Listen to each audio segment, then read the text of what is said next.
Circle with Paki and Chris, and today joining the circle with us, we're excited to sit down with author and owner of Cosmetology Institute of Las Vegas.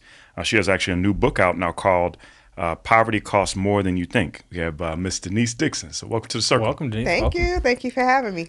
First, we got to get a shout out to a friend of the circle. We got Miss Lindsay Feldman from Brand Bomb Marketing for connecting us. First off, just want to kind of start off with, you actually are a licensed cosmetologist, from my understanding. Mm-hmm. Yep. Okay. How long have you actually been a cosmetologist? Actually, it's a funny story. Yeah. So I've done hair all my life. Okay. I was what you call a kitchen tician. Okay, kitchen. Yeah, so I, got to pay the rent. So Come I'm from doing my hair house. out the kitchen. Got you. Well, it makes sense, yeah. Yeah, so I did go to cosmetology school back in 2008, but single mom of 2 kids, I had to make a decision to do school full-time or work full-time, so I didn't finish. I actually didn't even get my license completed until I opened up my school. So it's pretty cool. Oh, really? Okay. Yeah. Actually, so you weren't even legit. You opened up the school, and you actually had to get certified. Well, you don't have to have a cosmetology license to open the school as long as you have licensed educators.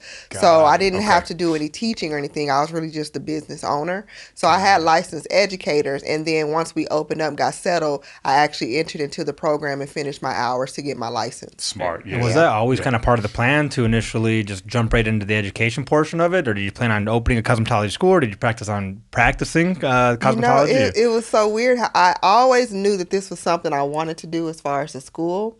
And I had a plan to do it. It's just like sometimes that plan gets detoured. Mm-hmm. So I was initially going to go back to school and finish my license before opening up. But when the opportunity came for me to actually open the school, it just kind of like pushed that down, the line a little bit, because I came up on a space. It was like turnkey. And I was like, let me just go for it. Hey, that's a good way to have it happen. You guys actually opened up about 7 years ago, right? So in 2015? Mm-hmm. Yeah. What I thought was very interesting is it's the only Black-owned, accredited, basically school in the state of Nevada? Not the only. Oh, it's not the only. Okay, got it. I misread that. The first one was Expertise Cosmetology School. Okay. They've been around for over 20 years. So I was the second.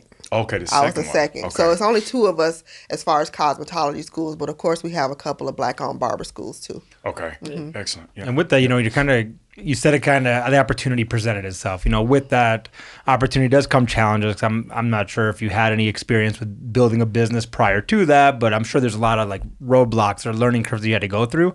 What were kind of some of the biggest roadblocks or learning curves that you dealt with kind of getting kicked off initially? Well, it wasn't something that I was necessarily prepared for, because I had a business going before I started the school, and that business was literally like an overnight success. Literally, I made my first $1 million the first year of business. Oh, wow. And so when I got into the cosmetology school, I wasn't as prepared as I thought I was, being a previous business owner, because it came with way more overhead. I had to have W-2 employees. I had to have a certain amount of space, which ended up being pretty costly for me. And going through the national accreditation process was that's a business. Oh, yeah, by I can imagine. So it was like I was running a business within a business. Yeah. So it was a lot. And building it from the ground up with no financial backing made it that much harder. When did you actually get your first business? Like, was it years ago, or how did it actually work before getting to school? So my journey started in philanthropy. So I started in 2009. I had a mentoring program for youth. Okay. So it was Sister to Sister Connection. We mentored girls ages 8 to 17. We did a tuition-free summer program every year. Oh, wow. And then in about 2013, I opened up a mentoring and supportive services program for boys and girls. So it was like an after-school program for kids. Excellent. We did therapy, all type of behavioral health services, tutoring. We did the summer program, the whole 9. And we did that from 2013 till about 2018. Oh, wow. Yeah. Oh, so you had your hands full of this. Being able to do that and then actually get into the actual school is a whole different setup. But being able to learn that, probably being able to keep all the business together and how to keep your books right and your legal. Yeah. It was definitely a lot. It was a lot. Trying to do 2 at the unreal. same time. That's no joke. Is your school an actual franchise, or is it private? Or private. How's it? Okay. Built from the ground up. Is the goal for it to be a franchise that you can actually sell them and kind of move them around the state or maybe out of state? Or that is a thought. I did start the process to position myself, create systems and things like that, so that if I wanted to do that down the line, I could. It's not anything that I'm looking to do right now, because we're actually looking to transition from a cosmetology school to a career institute. So I want to be able to offer more trade programs other than beauty trades. Yeah, because it kind of leads me to the question, with cosmetology, like you mentioned, you were a kitchen cosmetologist essentially. And it's like that's kind of what branched off that. And most people that get in that industry have a passion for it. Yeah. And a lot of them like the idea of being self-employed and going that avenue. And do you think this is kind of just another opportunity for them to branch off? And have you noticed having the W-2 employees that a lot of people try to do that, just leave and jump and do their own business? Because most of them want to be self-employed, I would assume. Yeah, I've been blessed to have a great team, so I don't see that they really have that desire. But especially since the pandemic, a lot of people are really starting to realize that there's no job that's actually secure. So they want to have that backup plan, and just have that level of security that, whatever you put into it is what you're going to get out of it. So there's really no ceiling cap when it comes to our industry. So we have estheticians who make as much as doctors. Yeah, I would bet. I'm glad you talked about that with the pandemic and everything.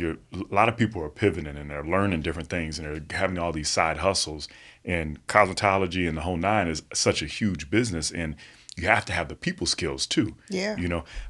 When people are sitting in your chair, like what do you think is like one of the most memorable things that's kind of like impacted you, or what you've learned maybe from a client over the years?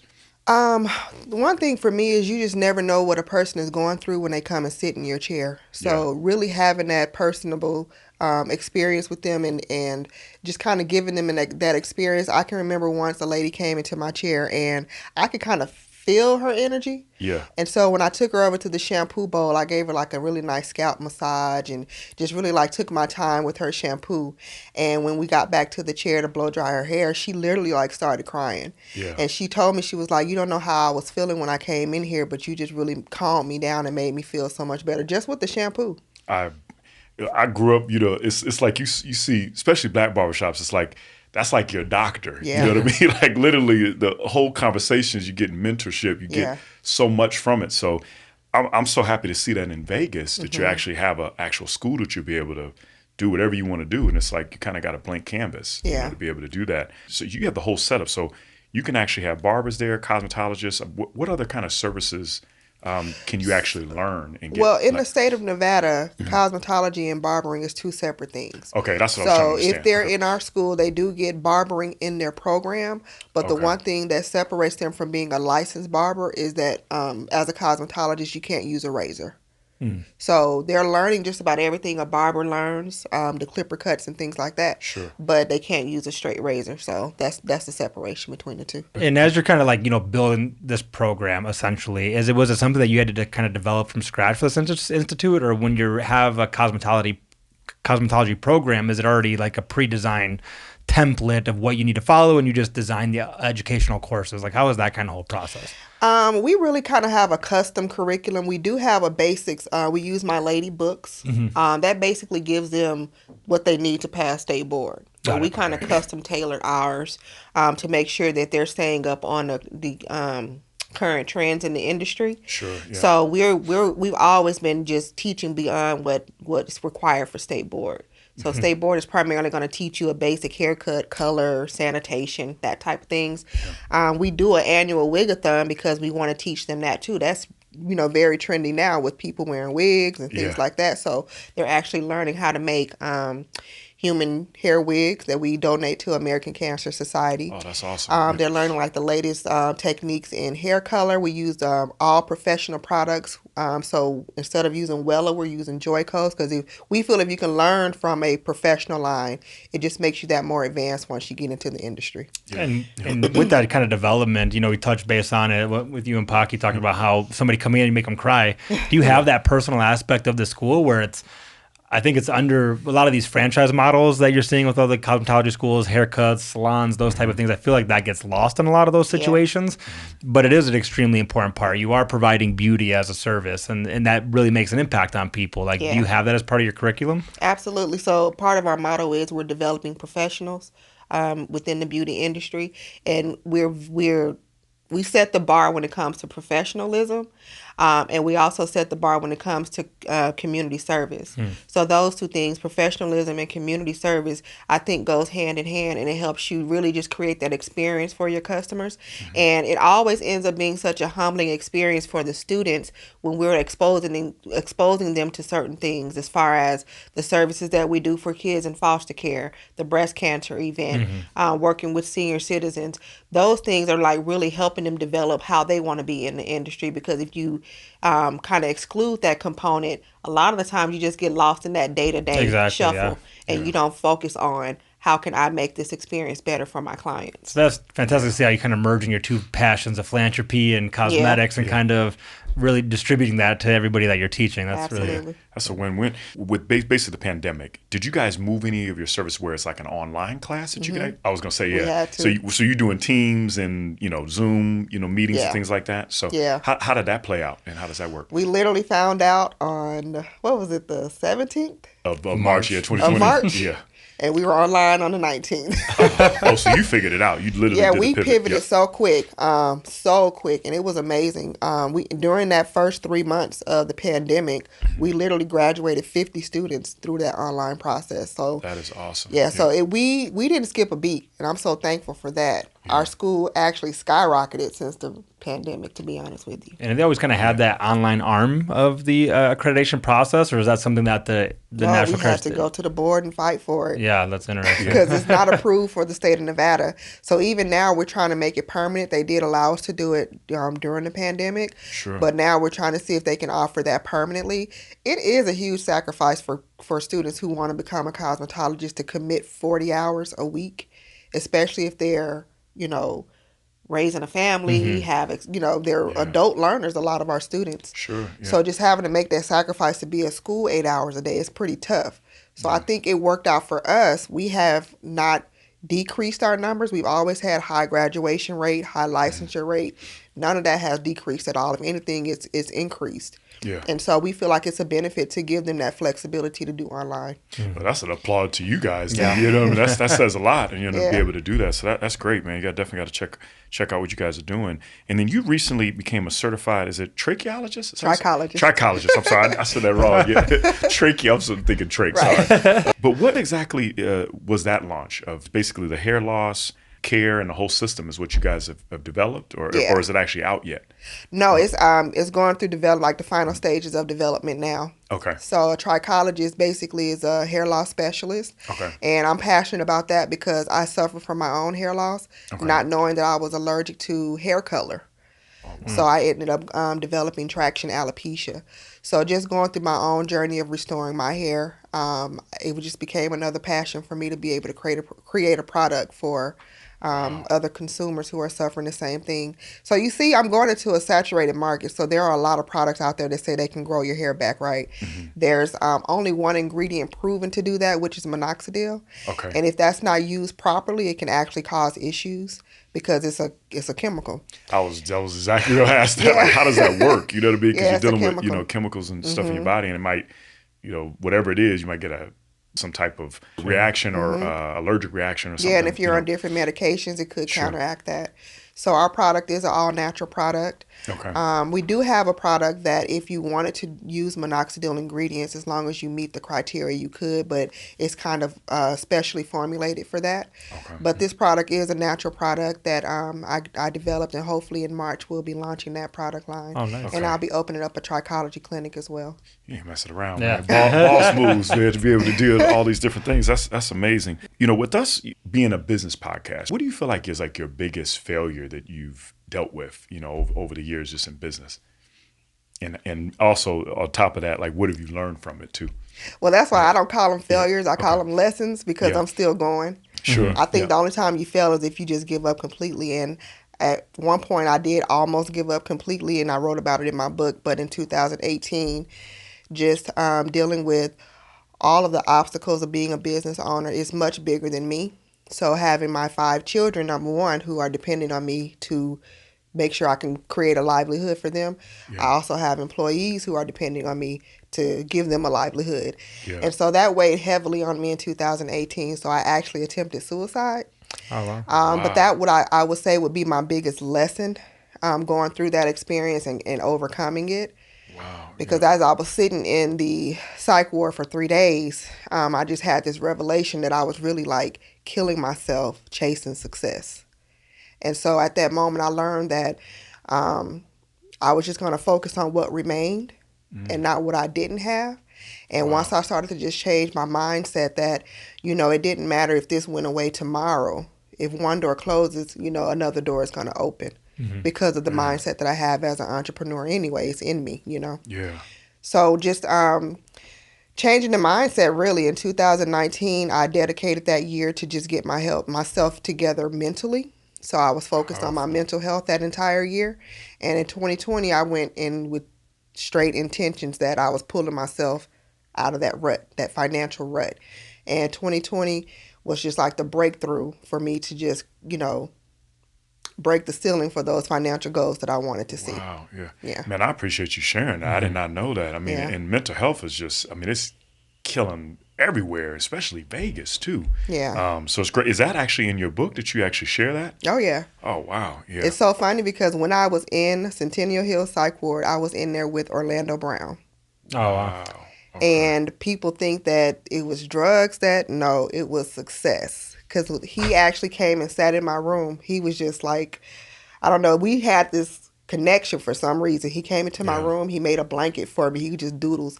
And on the blanket, all he has on there is his reflections of when he was a childhood star. Wow. Raven Simone, Marlon Wayans, Debbie Allen. That's all he doodles about all day long. That's all he talks about. So he literally lost his mind chasing after success because he had it and lost it. And that was pretty much the same thing that I was going through. Like, my first business was $1 million success overnight. I built this little empire. 2017, I was 7 figures. 2018, I was practically homeless. Oh, that's crazy. I don't even know how to even respond to that. That's because you hear, I mean, you have a lot of the, the visionaries of the world, like, your Gary Vaynerchuk's of the world, and they're always talking about like people that are happy at, making $50,000 a year or $60,000 a year. But it's like, you have to have your own happiness. Yeah. Right. And, Chris and I have been friends for about 10 years. And when you're building these platforms, right, you learn so much from people like yourself of, like why they built their business, what was that vision? Was it just a money maker and things? And it's so funny because we found so much about business owners is that a lot of them are passion projects that turn into money. You know what I mean? And like you were saying, with being a cosmetologist, those you could make money being able to do it. You turn it into a school. Yeah. It's unreal. My motto is I chase purpose, not paper. That's beautiful. Yeah, when that's you're a great chasing statement. purpose, the paper's gonna come. And there's one thing that we've seen consistently too is the people that are entrepreneurs, they start the business, get successful, and even if they do have some sort of relapse in that success, when you have that entrepreneurial mentality, it's very, as long as you're consistent and you grind the same way, it's really easy to kind of rebound and reestablish that success that you created initially. If you really research a lot of your billionaires, most of them have it.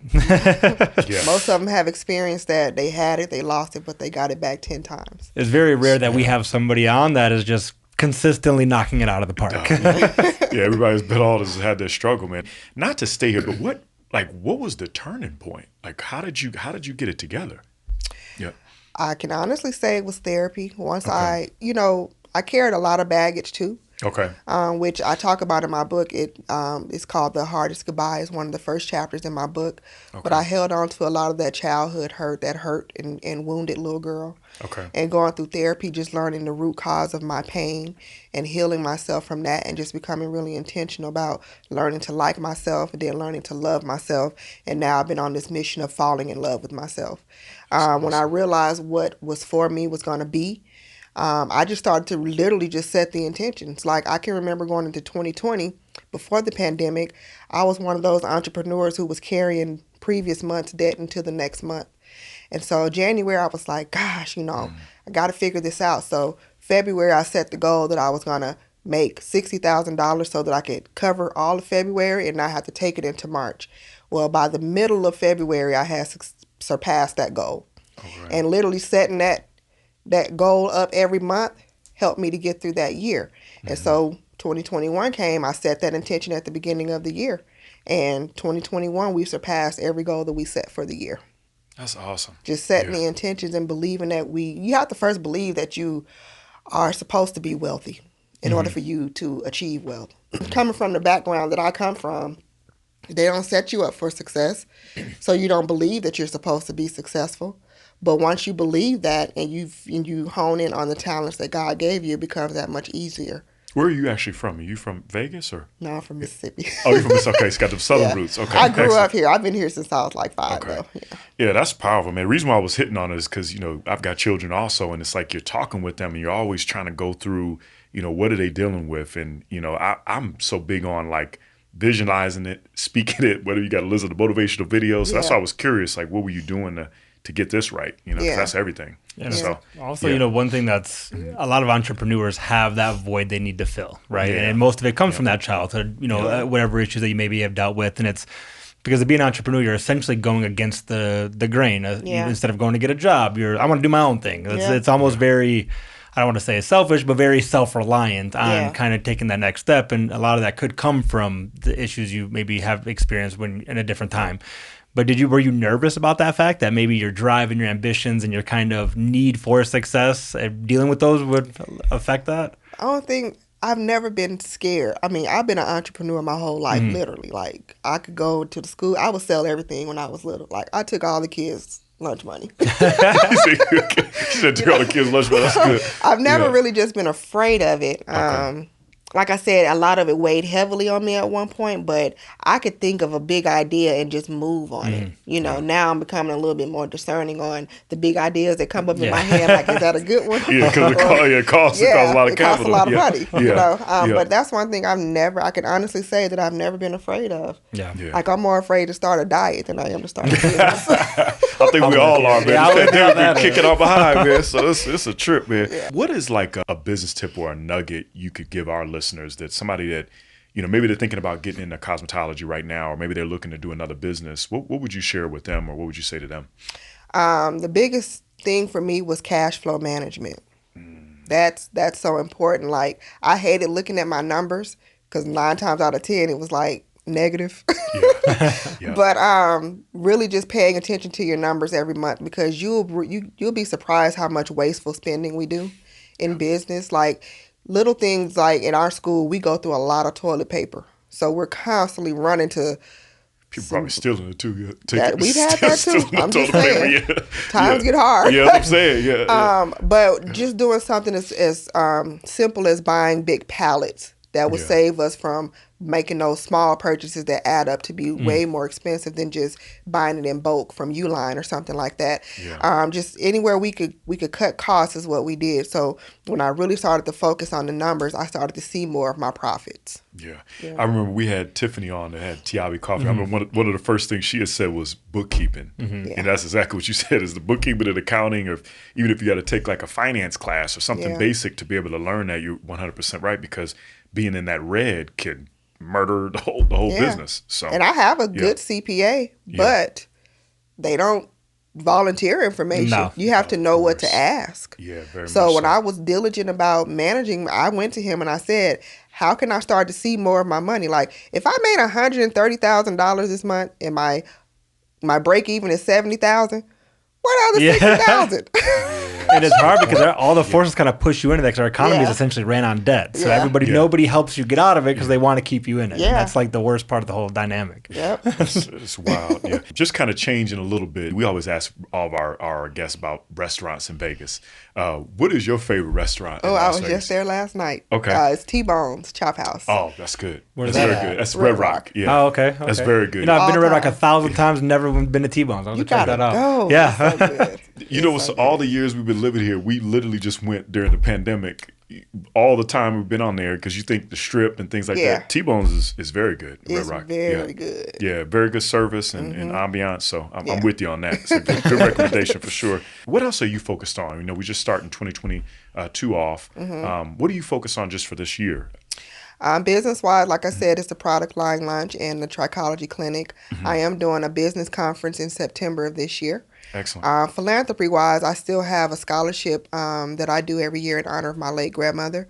So we do a Black and Bling brunch to raise money for that, and we did really good last year. Yeah. And then I have a grant that I give to other small business owners, female entrepreneurs. Okay. It's a $10,000 grant, and we give 4 $2,500 grants every quarter. Excellent. Nice. Yeah. Got your hands involved, man. So we support you, man. So we got to pay attention when that comes out. You said it's in September? Okay. Excellent. Also, we just wanted to ask you, just kind of ending it off, business owners, I mean, they deal with so much, right? There's reasons why they get into business for themselves. There's reasons why they have hobbies and things. As being a business owner, what does like freedom represent to you? Really just kind of owning my time. Yeah. That's freedom for me. Yeah. Especially dealing with what you've dealt with. Yeah. Time is everything. Yeah. I suffered 2 major losses last year, and I had to take a lot of time to get through that. And so if I had had a job, I don't know how secure that job would have been for me to take that time and really process that loss. Yeah. They were literally like back to back. So just being able to have that time that I needed to get through it, and also have the finances that when we got hit back to back, that I was actually able to help my family financially also get through that. Yeah. Well, you are so transparent. Yeah. You help a lot of people. I mean, from our listeners, I've learned so much. I was like solid as soon as you said that. It's no joke. So we appreciate you hanging out with us and just being so honest and sharing the gems. Where can people find you at? What's some of your social handles, and obviously the school and all of that? Yeah. Facebook, I'm Denise Dixon. On Instagram, I'm Miss Denise_D. Yeah. Our cosmetology website is cilvedu.com, or our Instagram is cilvegas. Okay. Yeah. And make sure, so she's saving me money on the Starbucks too. So check out her social media. So she got some good recommendations on there, the recipes. So again, man, seriously, Denise, it's a pleasure to be able to sit down with you. Fantastic to meet you. You'll be able to see us at the Vegas. Fast, huh? Yeah, it goes quick, man. So, but no, you definitely left with a lot of gems, and appreciate what you're doing, and we support you. So definitely check us out at thevegascircle.com. So thank you. Yep, good stuff.